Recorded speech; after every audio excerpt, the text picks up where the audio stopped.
Breaking news tonight, a so-called smear campaign.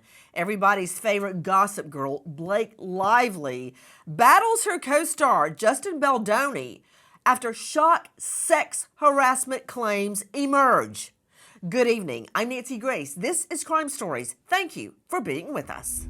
Bombshell lawsuit from Hollywood star Blake Lively alleges co-star Justin Baldoni sexually harassed and orchestrated a smear campaign against Lively.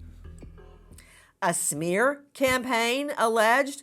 A campaign against everyone's favorite gossip girl, Blake Lively?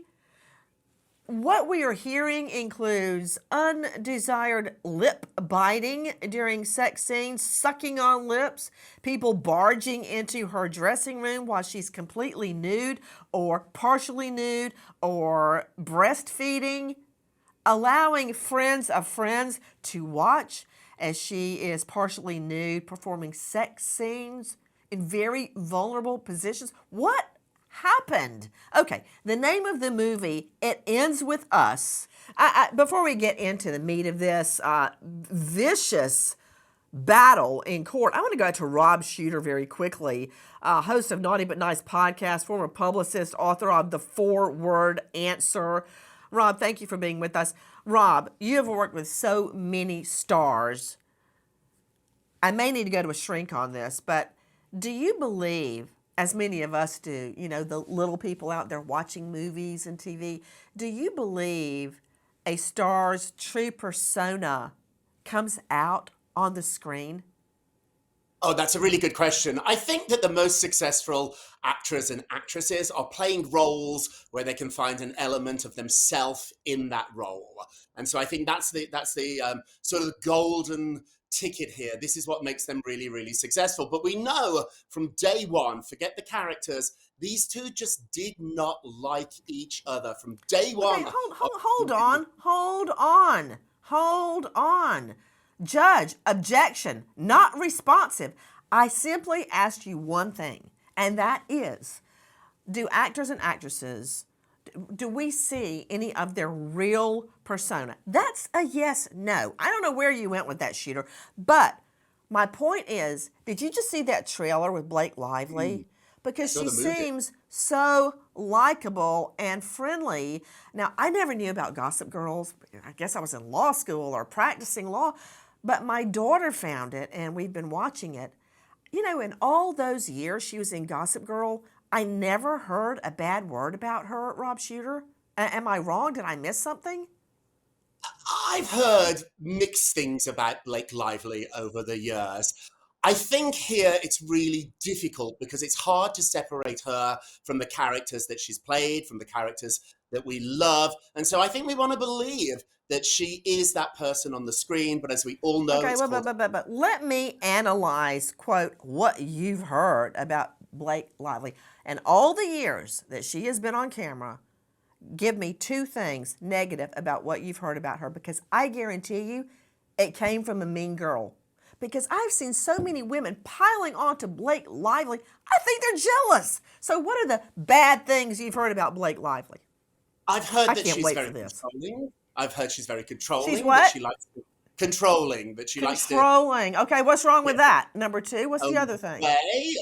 I hear that she has very, very strong opinions, and these might not necessarily that's a bad thing. Oh, no, a woman has an opinion. She goes straight to hell. Okay, what else? I've heard, too, that now she's married to one of the most famous people, successful people in the entertainment business. She's not frightened to flex her muscles. Okay, I asked you in all the years that she was a star on Gossip Girl, whatever else she did, what you heard about her. And now you're saying that because she's married to Ryan Reynolds, that she's not afraid to flex her muscle. Now, see, that's entirely inconsistent, because what you said before was she was controlling and has strong opinions, but now that she's married to a star, she's controlling and has strong opinions. See, you can't have your cake and eat it too. Well, she are you claiming you heard Blake Lively was controlling with strong opinions before she got married, and then when she got married, same thing? Absolutely, and that's part of her success here. You got to be tough in this business. None of them are wallflowers. She's tough, she's strong, she knows what she wants, but now she has But power. how is that bad? You know what? I'm running down a rabbit hole with you, and I'm getting nowhere. All right. So far from you, Rob Shooter, who has your nose and your ear to the ground, that's the worst thing you got to throw at me about her. And look, I don't have a dog in the fight. I'm just analyzing this court case. You know what? Hold on. Let's start at the beginning, when everybody loved Everybody Listen. This has been a passion project and something that has been so near and dear to my heart and so many.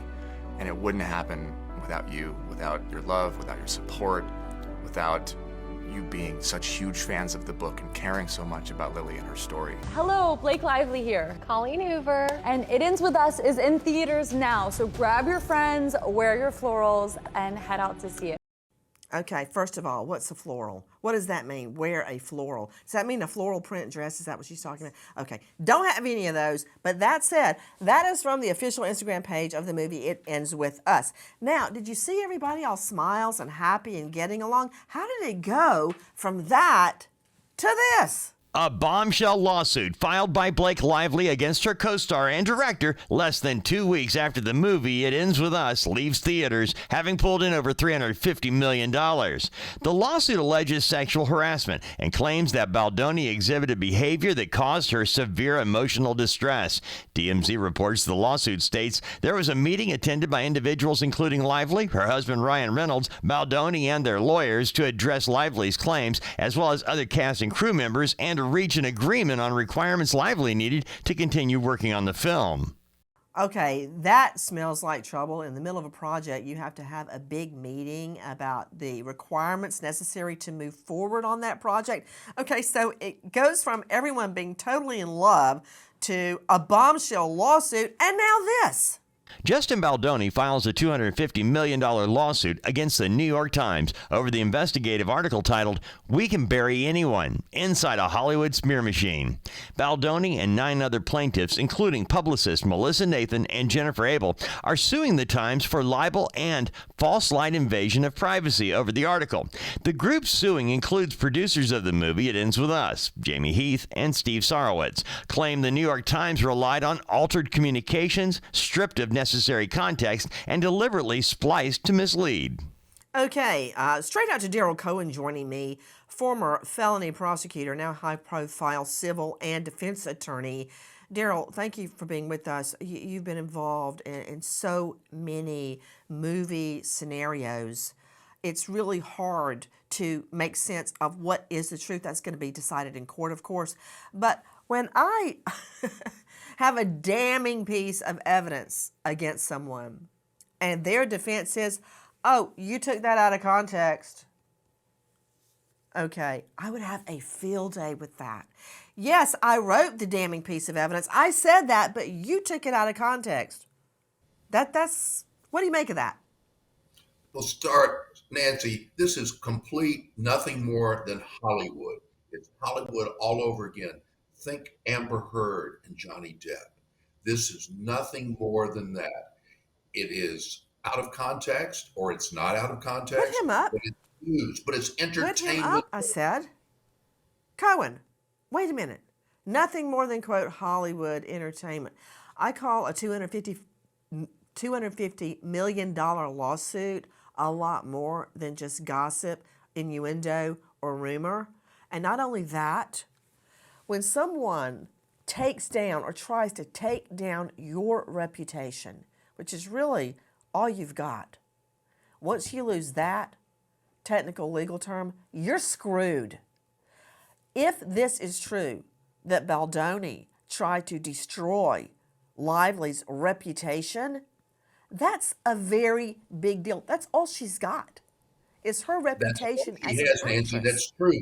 But Nancy, she has more than that. She has a mouth, she has a brain, and she has a publicity machine. And because of that, whatever he did, whatever she did, is a fight to the finish. What's the finish? More films. What's the finish? More parts, more roles, and staying in the public eye. And that's what this is really You know what? all. I completely disagree with you. To Dr. Bethany Marshall joining us, high profile psychoanalyst out of LA and author of Deal Breaker. You can see her now on Peacock. Dr. Bethany, thank you for being with us. I agree and disagree with Daryl Cohen. He's an expert in movie relations, movie lawsuits, that whole shebang. But I think it's more than that, because claims have been made by Lively that Baldoni would bust into her trailer when she was completely naked, partially naked, breastfeeding, that he denies all this, that he would allow friends to watch filming of her in sex scenes where she's partially naked. Also, a scene where she is giving birth naked in a very vulnerable position, as you can imagine.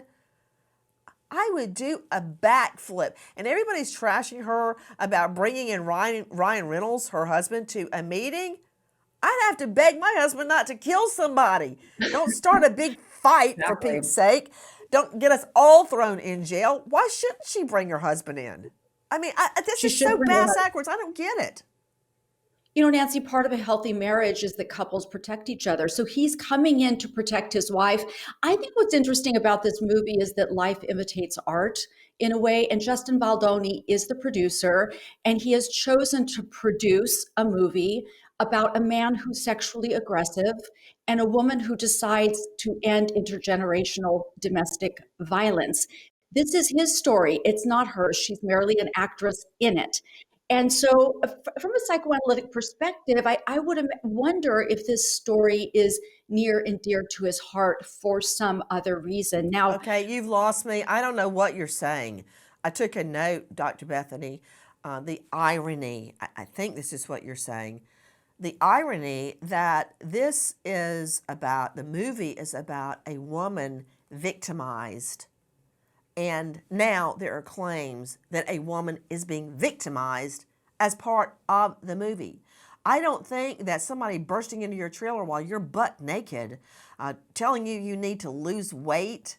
I mean, Bethany, when I'm working my rear end off, trying to prosecute a case or trying to investigate a case now, hell would freeze over before somebody came up to me and showed me pornography or talked about coworkers' genitals. I'm like, what are you doing, man? There would, That's the claims here. Totally inappropriate. Does somebody walk up to you and show you pornography in the middle of your workday? No. But when we think of sexual abuse and sexual harassment, trying to entice the victim to be stimulated sexually, it's a part of the offending pattern, which is a word I use a lot on this show. So showing pornography is in the hopes that he allegedly could excite her, develop a relationship with her. That's what we call predation, Nancy. It's being a predator. What are you saying? Are you saying that he, who denies all of this and has filed his own multi-million-dollar lawsuit, that he would show her porn for what reason? To excite her? Arouse the woman is breastfeeding in her trailer. I doubt she's going to get excited by a co-star showing her porn on his cell phone. I just want to say about sex addicts, and I'm not saying he is one. I've never met him, but the sex addicts notoriously have a very poor theory about what's going on in the minds of other people. They do not track with the thoughts of others. Often they're so preoccupied and distracted with their own thoughts of sex, they don't track with others. So they do very inappropriate things that are very offensive. As the rumor mill begins turning out news stories daily about the feud between Justin Baldoni and Blake Lively, often discussing the merits of different rumors, Baldoni hires Melissa Nathan. She's a crisis management PR pro, known for her work with Johnny Depp in his battle with Amber Heard. During the Depp-Heard court battle, rumors arose of an organized social media campaign against Amber Heard. Days after Nathan joins Team Baldoni, Blake Lively faces attacks online accusing her of being tone deaf with regard to her approach to marketing the movie. Wow, what a coinkydink. In my world, of criminal law, there is no such thing as a coincidence. Straight to high-profile PR guru Rob Shooter, host of Naughty But Nice podcast, author of The Forward Answer. Rob, let me understand this. So, days after this person, Melissa Nathan, a PR person, public relations person, joins Justin Baldoni's team, suddenly Blake Lively faces attacks online accusing her of being, quote, tone deaf. The trashing begins. That's quite the coincidence, isn't it, Shooter?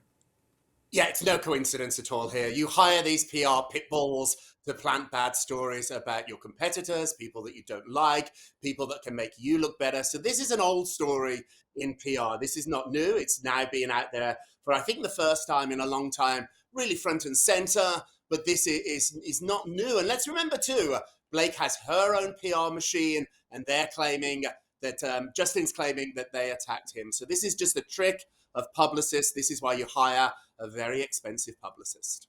You went way beyond the scope of my question, but I appreciate that. So immediately after Baldoni hires Melissa Nathan, stories emerge throughout the press. And I remember reading some of them thinking, wow, I never picked up on that about Blake Lively, but what do I know? Maybe it's true.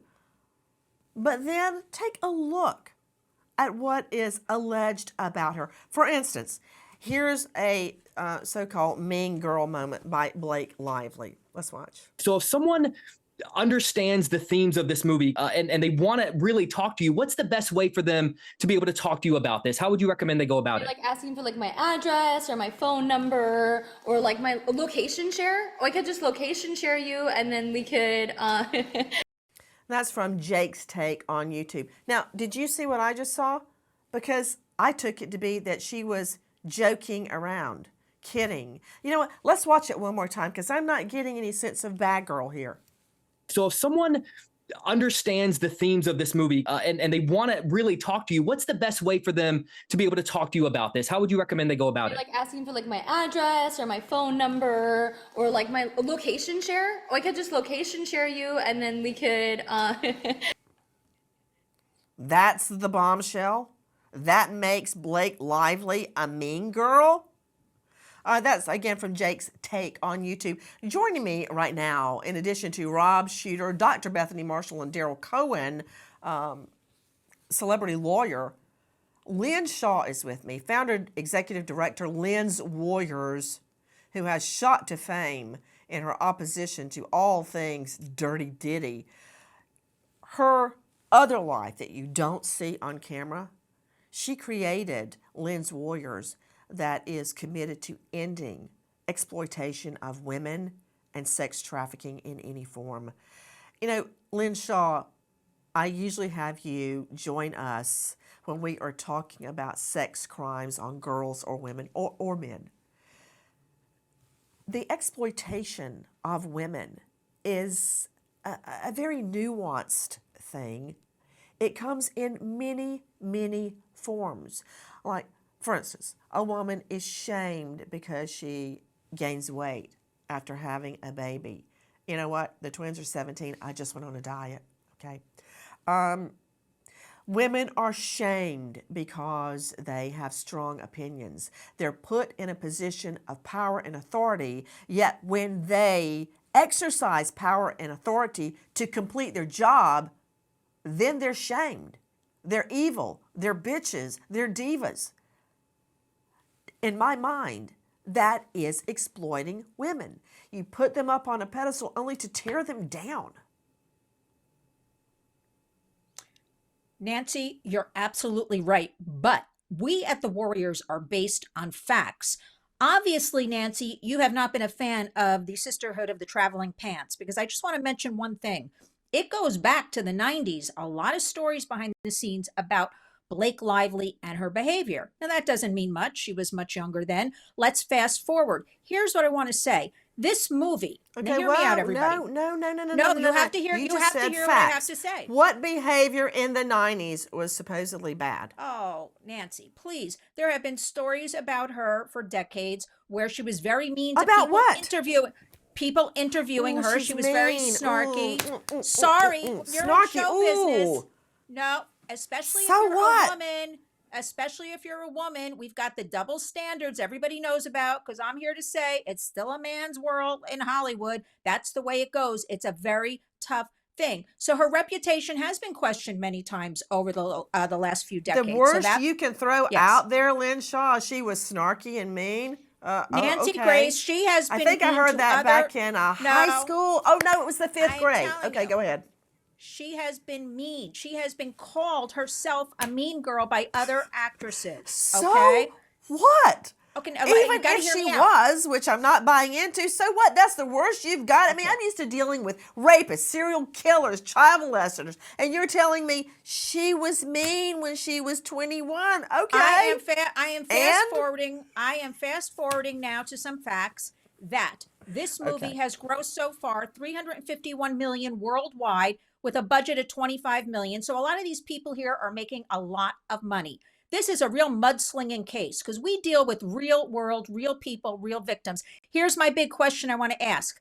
Why wasn't the intimacy coordinator from day one on that set? After going through the Me Too, the Harvey Weinstein, go back to Bill Cosby, Kevin Spacey, we'd be here all day if I keep naming the men in Hollywood. Why wasn't he has proof, Justin Baldoni. He wanted that coordinator on the set. She would not meet with the coordinator. Everybody's got to get these facts straight. She said, you know what, Justin, you meet, and he has this in text messages. You meet, and when I arrive on the set, you can tell me, translate that information directly to me. So how do we know that in his talking to her and translating these sexual scenes and this intimacy, that now she's going back? And I remind everybody, she also, the New York Times did not do their job. They took her side, her story. They didn't contact him. They didn't question him. I think that's unfair. He was released from his agent, WME, William Morrison Dever, the same agent as Blake Lively and her husband, Ryan Reynolds.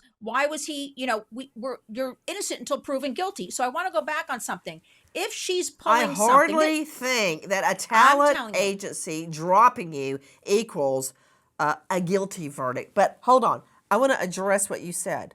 I want facts. We have to get the Even facts here if that's true, I'm trying to determine if this smear on her was orchestrated by hench people of Justin Baldoni's, because I've read those texts about, quote, burying her. Here is another example of Blake Lively being a so-called mean girl. Watch. First of all, congrats on your little bump. Congrats on your little bump. What about my bump? By the way, that's from Shusty Flaw's YouTube page. Okay, what did I miss, Rob Sheeter? What was wrong with what Blake Lively just said? Yeah, I don't think there was anything wrong in that specific answer. However, Nancy, you're not going to like this. Blake has a history of being difficult to interview. I know lots of reporters, including myself. I don't look forward to talking to Blake Lively on the carpet. Does that make her a terrible person? No. But in this business, in this town, in Hollywood, you're meant to sell your movies, and part of that is selling yourself as well. And Blake won't play that game. If that's what she decides, good for her. But she doesn't play the Hollywood game, and maybe that's the point here. Maybe that's what people are so annoyed about. Please join us on our mission to find missing people, especially children, to solve unsolved homicides. If you're on the go, catch us on your favorite podcast app, where you can get all of our content, where we, in our own way, seek justice. Other requirements that are mentioned in the lawsuit include no more adding of sex scenes, oral sex, or on-camera climaxing by BL outside the scope of the script. BL approved when signing on to the project. Sony Pictures, the distributor of the film, approved Blake Lively's list. Joining me, in addition to our all-star panel you've already met, Ashley Wardlaw is joining us, PI, Chief Operations Officer at Nathan's Investigation. Ashley, thanks for being with us. This is when you need a great detective or investigator like yourself. Because what is the truth? Now, we've got a lot of damning, or what we believe to be damning text messages that were back and forth, back and forth, back and forth on Justin Baldoni's team, claiming to bury Blake Lively. And they follow online. Oh, there's so much negative reporting on her. It's awesome. You know, we can bury anyone, but I can't put that in writing, for Pete's sake. Imagine if a document saying all that ends up in the wrong hands. We can't actually write, "We will destroy her," by the way, as they writing. I'm having reckless thoughts of wanting to plant pieces this week of how horrible Blake is to work with. But my question to you is, how do you go about proving this, Ashley? Where do I get the information? I guess I would start with this 30-point document that emerged from the meeting where Lively brings her husband Reynolds and they have it out with Baldoni about what will and will not be tolerated on set. That's a great place to start. Or why are crew members unfollowing or not following Baldoni and they are following her? Where would you start? Well, let's be clear, Nancy. The evidence is definitely going to speak for itself, okay? When it comes to text messages or any digital type of evidence, nowadays it's really hard to believe what you see, like a screenshot or something like along those lines. For a PI, we would have to take it a little farther and say, okay, we're not going to take these screenshots. We're actually going to do something called a data extraction, where we take a mobile device or a laptop or whatever type of electronic device and actually pull the files directly from that device along with metadata Right. to look at the time and date stamps. Because again, screenshots can be manipulated. That's just the reality we live in nowadays. So again, a PI, we're going to have to take it a step further. We can't just take a screenshot and give it to an attorney and say, hey, this is what we have for you. We have to go further. You know what? You're so right, Ashley. Ashley Wardlaw joining us, veteran private investigator. I would go to everybody that worked on that set with a subpoena and a subpoena ducis tecum for documents, or, as you're saying, text messages, emails that may have gone back and forth regarding what was happening on the set. And I'd like to point out to Rob Shooter, and Lynn Shaw, I want you to hear this.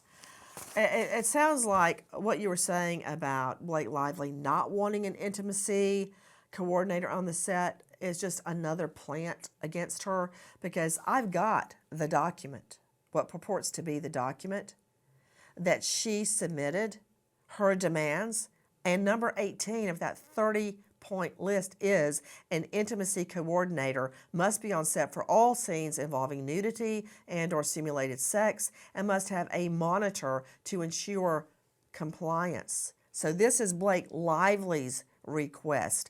Rob Shooter, let's go through this 30-point request. What do you make? No spontaneous improvising. In other words, don't bite my lip and suck on it during kissing scenes. Physical touching must only be done in connection with the character and scene work. No discussion with Lively of personal experiences with sex or nudity. What? I mean, Rob Shooter, I had the same investigator for 11 years. Okay? We did everything together. We only ever had one fight over O.J. Simpson, for Pete's sake. That said, I would think somebody had killed him and was wearing his skin if he made a sex comment or tried to show me porn. He just wouldn't even think to do that. And she has to put this in a document. Don't show me any more porn, please. Don't talk about genitalia or your sex life. She had to put that in writing? Yeah, it sounds awful, doesn't it? And when I've looked over this document many, many times, it's pretty standard. When you sign up a big star, often celebrities that are not that famous don't have this much power, but Blake certainly does. They can have clauses in their contract, no nudity, no shots from behind. What's interesting about this to me is that the movie business, the music business, it's a messy business. And you and me, Nancy, in our jobs, we are not having sex on camera. They are. And so because the job is so unusual, the job is so intimate, being an actor is such an odd profession that these conversations need to be had. I think where he let her down is not just as an actor, he was the producer. It was his job to have a safe set. And if she insisted on all these details as a producer, if he agreed to that, which he did, then she had every right to have all her demands met. So I think she's got quite a strong case against him here as somebody who was really not just the star of the movie, he also was the producer. It's his movie.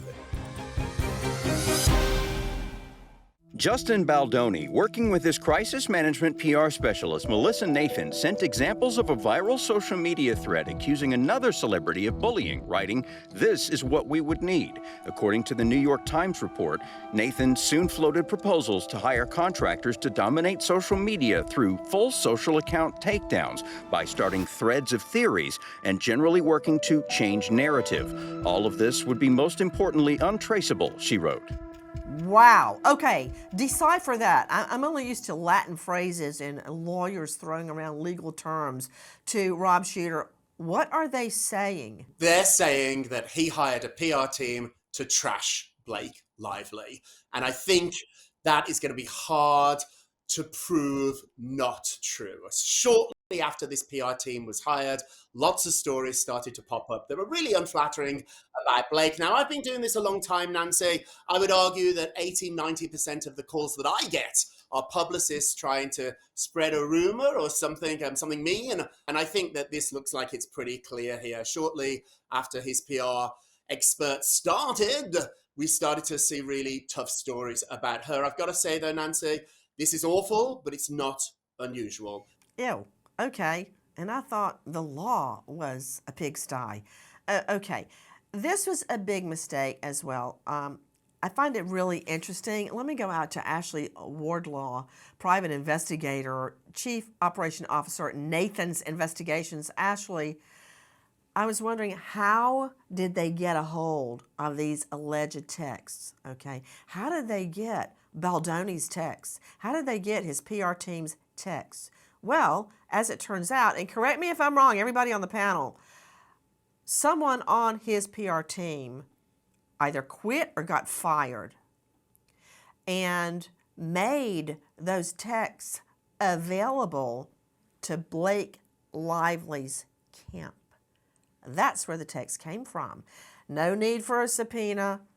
Talk about a smoking gun. This is a bullet, for Pete's sake, Ashley. Yes, yes. Text messages could be detrimental to a case. I would say you're right. Those messages would have had to be leaked, especially if they weren't presented in court or, a subpoena was an issue already. Again, you can't believe a screenshot. So someone may have sent this over and said, hey, here's what I have for you guys to use. But the only way to refute those text messages is to really do a data extraction and show the entire thread of text messages, not just from one end, but everything in full. Okay, Daryl Cohen, celebrity lawyer. Daryl, this is a yes/no answer. Okay, you're on cross right now. Don't try to explain. We know about attorney-client privilege. We know priest-parishioner. We know husband-wife. There is no PR guru client privilege. If you say things to your PR person or your media team, they can state that in court. And here's a hard-learned lesson. Remember when Monica Lewinsky's mother, I believe it was, had to testify in front of a grand jury? There's no mom-daughter privilege, much less a PR guru client privilege. So, all bets are off. This PR person could hand over these texts to anybody that answered. She's under no duty of confidentiality, is she? Unless they signed one. Unless she has a non-disclosure, she's not under a duty. But what must happen is it must happen in context. Yes, these are available. Yes, they can be used, but they can also be abused.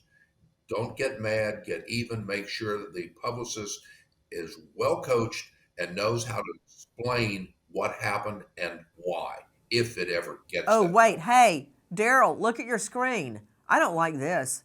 Hey, ew, she was off promoting it as if it was Barbie. It's just based on things that she said directly. Whoa, look at what they're saying about her. Of course, that's not a crime, but if she can show this damaged her business and her credibility and her reputation, yeah, they're up the proverbial creek without a paddle. Of course, Baldoni and his team claim none of this is true and it's been taken out of context. Well, we'll see, because there are two multi-million-dollar lawsuits brewing. Now, this was a bad move, and apparently there is a digital footprint of this, a trail, so to speak. They dragged in Taylor Swift. Uh-oh. Taylor Swift is mentioned in the lawsuit twice, namely in a scenario planning document that was written by Baldoni's PR team at Tag PR, headed up by Melissa Nathan. In the document, a discussion of ways to possibly target Lively in the press in a negative manner is explored. The scenario planning document states that Tag could also explore planting stories about the weaponization of feminism and how people in Lively's circle, like Taylor Swift, have been accused of utilizing these tactics to bully into getting what they want. Taylor Swift is mentioned a second time in an alleged message from Melissa Nathan to Jennifer Abel, a public relations executive. In the message, Nathan talks about Blake Lively's fan base while talking about a potential social media plan that would help suppress negative content about Baldoni and amplify negative content about Lively. Nathan notes that because Lively and Swift are close friends, the actress has the support of Swift's fans. Nathan points out that Lively does have some of the Swift fan base, so we will be taking it extremely seriously. To high-profile psychoanalyst joining us out of Beverly Hills, Dr. Bethany Marshall, you see what's happening here. So if it's true, and Baldoni says it's not, a takedown on Blake Lively was happening, and they rope in another famous woman, Taylor Swift, to make her seem like she bullies people to get what she wants. I mean, you see the common thread here. Two beautiful, Absolutely. successful, and powerful women are being dragged down because they're, quote, mean. Who cares?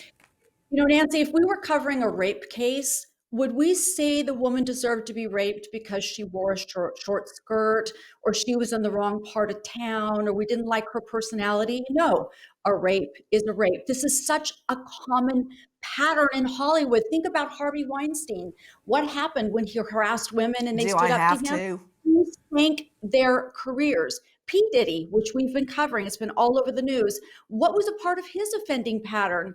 If a woman or a man stood up to him, he would harass, he would stalk, he would try to take down their reputation. So this pattern is so common. I urge everybody to see it. In terms of whether or not Blake Lively is mean, it has nothing to do with it. The viewer should ask themselves, if they wrote like a bad email at work, does their boss deserve to harass them for it? I mean, it's just like a huge logic flaw. And we also know, Nancy, there are no pure victims. There aren't, because there are no pure people. All of You know us what do I things. don't get, Dr. Bethany? Right. If your coworker comes to you and says, hey, this thing you're doing bothers me, will you not do it? I mean, with all the money riding on this movie, I don't understand why he wouldn't just say, if this is all true, by the way, you know what? I'm sorry I did that. I screwed up. I'm not doing that anymore. I'm really sorry. Instead of now we've got all these multi-million-dollar lawsuits playing out. To Lynn Shaw joining me, founder, executive director, Lynn's Warriors, dedicated to ending human trafficking and protecting specifically women and girls. What do you make of it now that you know in her 30-point doc, she demanded an intimacy coordinator on the set? Nancy, she demanded it, but she did not meet with the intimacy coordinator. So that's something everybody should be looking at. Why didn't she meet? Again, she said to Justin, you go ahead, I'll meet the coordinator when I get to the set. You get all the information. Let's you and me discuss it. But here's what I want to say. So that's really bothering me, and I'll tell you why. I wish we could flip this around. This movie was about domestic violence, a woman's relationship, a woman's worth, a woman owning a business, a young woman. You know, why? I wish in this movie they focused on doing some good for domestic violence victims, putting that out there. Now, what do we have? We have this big, I don't know what to call this whole thing. My focus is on the real victims in real life that we never talk about, that we're not helping. Yeah, you know what, Lynn Shaw, I'm glad you said that. For 9 years of the 10 plus years I prosecuted at night, I volunteered, as you know, at the Battered Women's Center. And it was excruciating to hear what domestic violence victims go through. By the time I got them in court, they were either dead or they were maimed, like a broken hip or a broken leg or a broken collarbone as part of an aggravated battery from domestic assault. You're absolutely right. I want to make it clear that Baldoni's reps have denied all of these claims. And they're thinking to Daryl Cohen, and what they're saying is that this lawsuit and everything Lively is doing now is her attempt to rehabilitate her reputation after it came out she was a, quote, mean girl. I completely believe that that is the case. But also, Nancy, it's about the box. It's about box office. It's about ticket sales, not just locally, not nationally, but internationally. And the more publicity, the more press, the more lawsuits that are involved, the more tickets that are sold. And it makes it much easier for her next role and the role after that, because there's always a place for mean girls and good girls and bad guys. That's just the way Hollywood works. It always has and likely always will. What is the truth? There are dueling lawsuits. We won't know until this finally goes to court. And we wait as justice unfolds. We remember an American hero, Detective Paul Daniel Newell, Benton County Sheriff's, killed in the line of duty, served for 24 years. Also a U.S. Army vet, survived by wife, now widow, Charlene, and their 2 daughters, Tara and Tanya. American hero, Detective Paul Daniel Newell. Thank you to our guests for being with us, but as always, especially to you for being with us tonight and every night. I'm so glad to get to report on a Hollywood lawsuit between millionaires fighting each other, as opposed to a case where there are crime victims whose lives and their family lives have changed forever. Nancy Grace signing off. I'll see you tomorrow night, 6 to 9 o'clock sharp Eastern. And until then, good night, friend.